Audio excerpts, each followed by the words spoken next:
So what are some of these opportunities? Is it working for an AI startup or maybe investing in one or NVIDIA or something similar to that? Perhaps, but I'm also here to highlight the connection between AI and crypto and how I believe these two industries are growing side by side and some of the opportunities that you can find within it.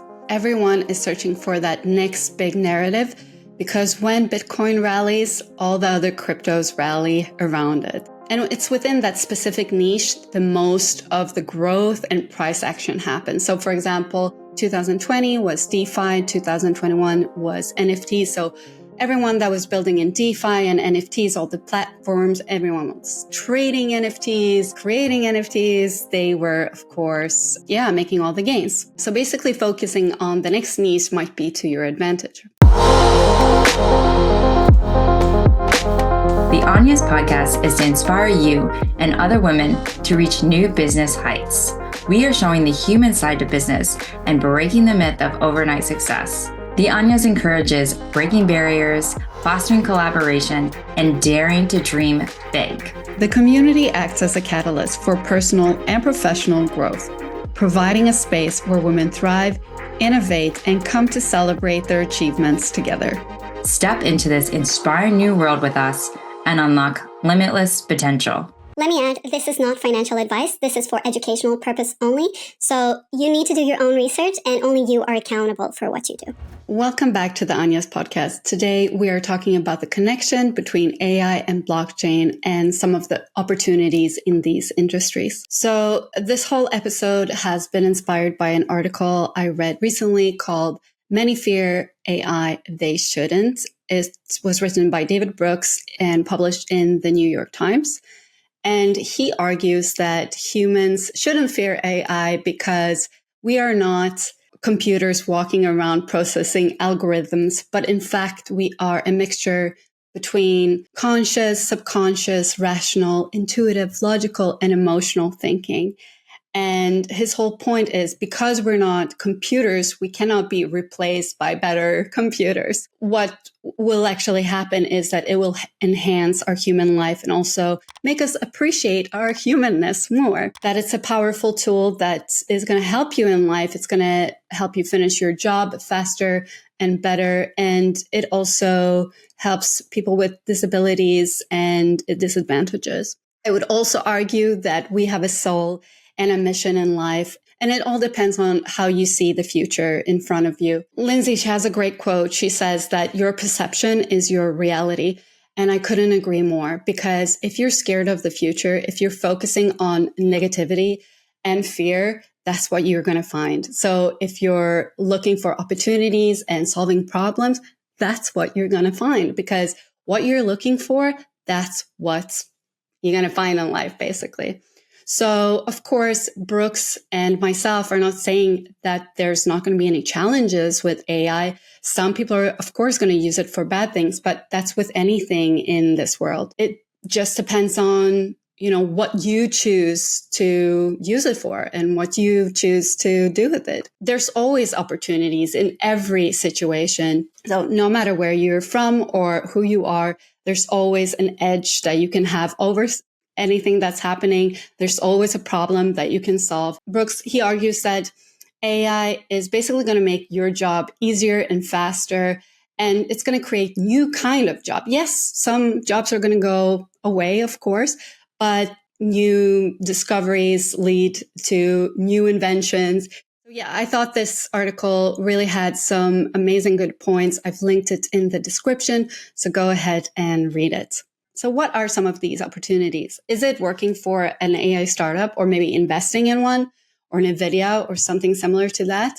Well, yeah, perhaps, but I'm also here to highlight the connection between AI and crypto and how I believe these two industries are growing side by side and some of the opportunities that you can find within it. How are these two industries connected? Well, AI brings digital abundance and blockchain creates digital scarcity. So these two industries complement each other. And AI creates the digital abundance because, it automates processes and improves efficiency. You can get pictures and ideas, do research, write. It creates abundance of content, basically.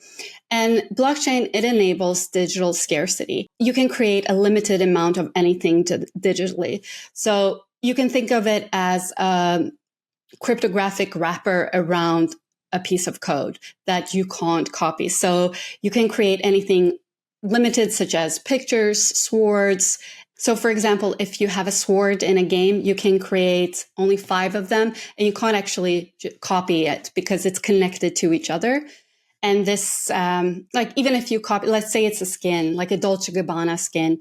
So even if you copy the skin and it looks exactly the same, it doesn't have the same code inside of it. If you have this unique dress on, it enables you to go into the Dolce & Gabbana metaverse and have an experience, which you can't do with a copy.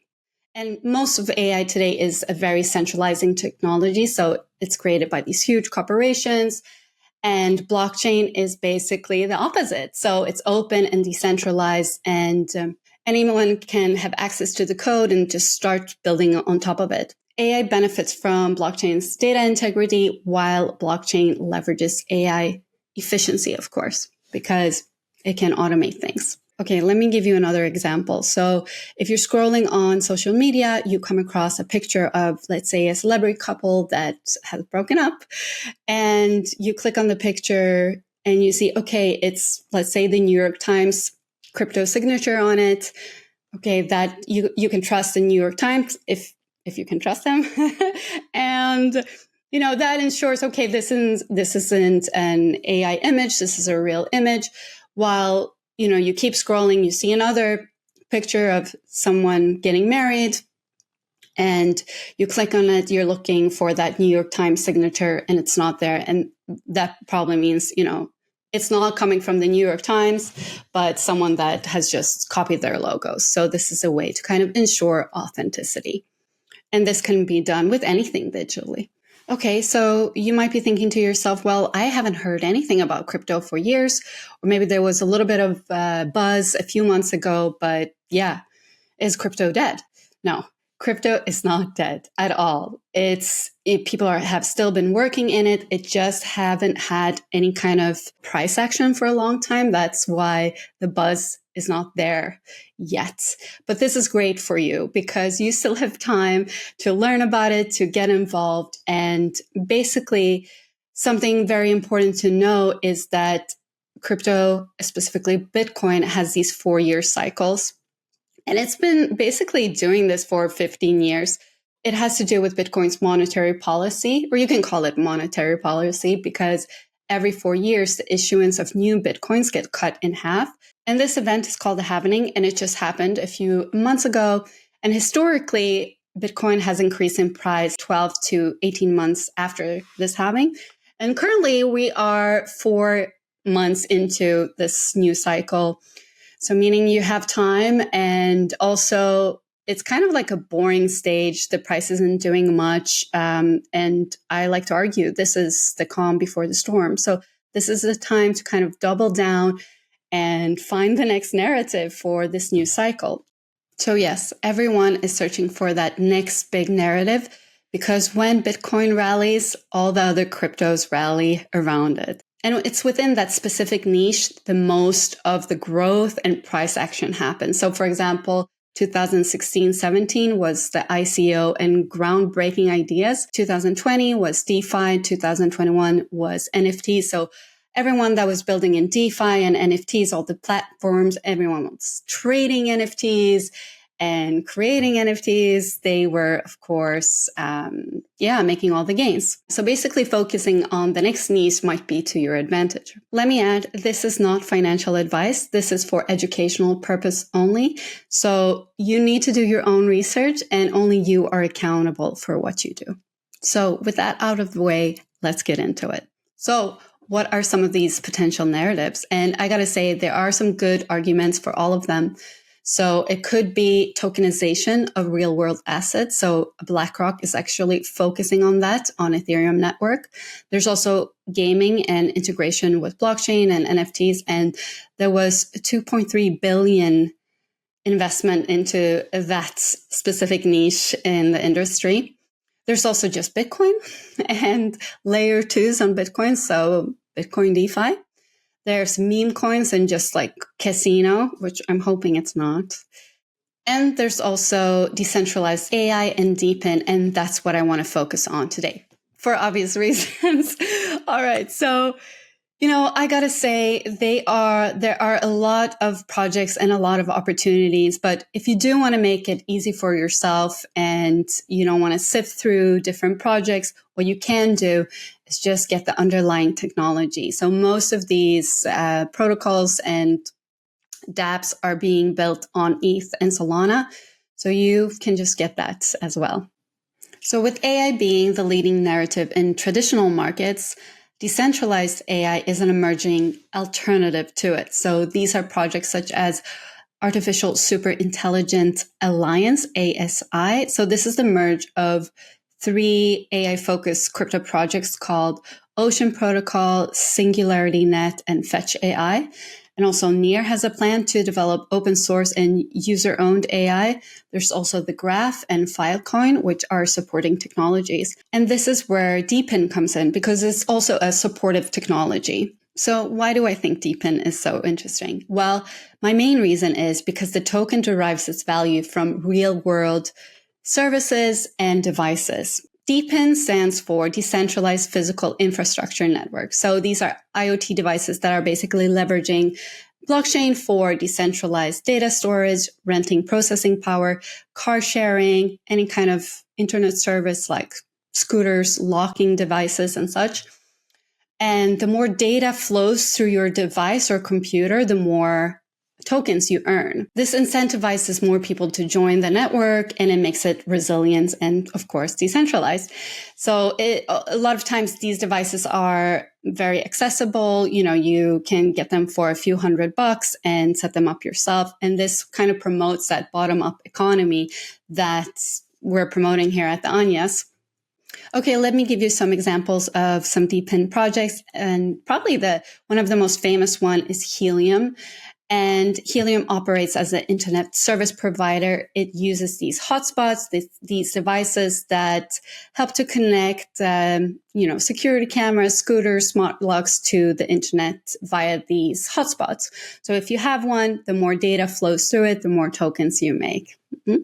Another one is Render. So that's decentralized GPU rendering network.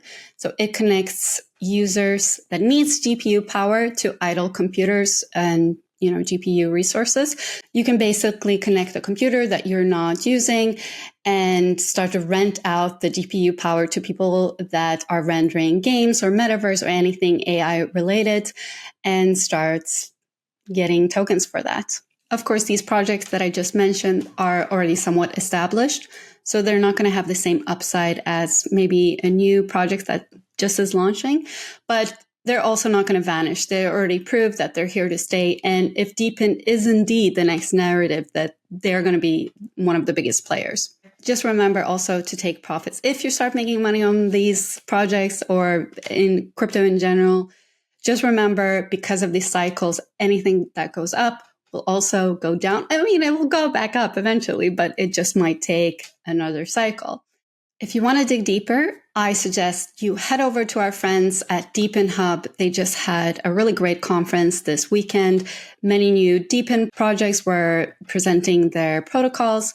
And yeah, you can find some really interesting stuff on there. I really liked Demo and Ambient, but I'll leave it up to you to find your next diamonds. Of course, there are some risks with all of this. These are smaller projects. So yes, there are potential for a lot of gains, but they also haven't proven themselves. So if you want to play it a little bit more safe, like I said, you can just get some Solana, get some ETH. These are most of these protocols and dApps are being built on top of those blockchains. So that could be a good strategy. But again, this isn't a financial advice. It's only for your education. And and with that, I want to say thanks for listening. Remember, there are always opportunities in life. You just have to stay open to them. Thanks for tuning in to today's episode. We hope you found it insightful and inspiring. Like and subscribe to never miss an episode. We've got some fantastic content lined up. Leave us a comment and review to help us grow. Last but not least, let's connect on social. Follow us on X, the Anyas_IO, and the Anyas.io on Instagram and TikTok for exclusive content. Thanks again for being part of the journey, and see you in the next episode.